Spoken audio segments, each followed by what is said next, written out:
company's mission and opportunity to connect and entertain the world really resonated with me. One of the things I didn't realize is that 400 million people use the product every day. That's about 5% of the world's population. This is a form of societal infrastructure, something that connects people, fosters relationships, provides entertainment. On the engineering side, it's a really rich technical domain. We have an investment obviously in a maps product, a social graph, a messaging product, camera platform, AR, content and video streaming. And so what we can do by bringing all these items together really creates a compelling user experience, but also creates like a very rich technical opportunity. And last, I'd say the people that you get to work with and the people I met with in the interview loop were people that I kind of felt like I would love to spend my time with and learn from. We have an incredible group of engineering talent. It's clearly the best in the industry.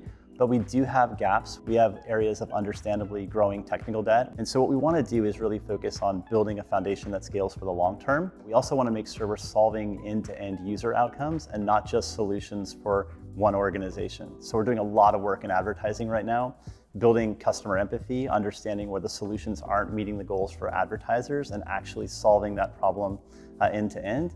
And in the midst of doing it, we're identifying a lot of gaps where we can improve the overall performance of the product, but also how it actually works for our advertisers. One of the things that was pretty exciting when I came here is just the focus the company had started to put towards machine learning. Everything from how we recommend friends to how we promote content to how we target ads. All of that is personalization. And I think we're really at early days. Like the landscape here is changing very fast in the industry about what's possible and what we can do. Within Snap, we have a social graph. And so there's a new form of machine learning focusing on graph machine learning. And we're now making big investments to support our growth in ML. One is in the eyes of our users, obviously. So really defining what matters for advertisers and making certain that we, for example, solve that holistically end to end. Also looking at the users on our platform. You know, if you're using a low-end phone in an emerging market, your experience is going to be very different. So we need to have empathy with how those users experience our product and make certain that we're actually building solutions that solve for those needs. I also think we need to focus on the developer community. As you continue to build and continue to grow your code base, you accumulate technical debt. And if we don't stay on top of this, it will create delays and latency in people being able to actually be productive. And so these investments in kind of engineering excellence are foundational for us to be able to actually continue to be the company that we were in terms of the pace of execution and urgency in the startup days.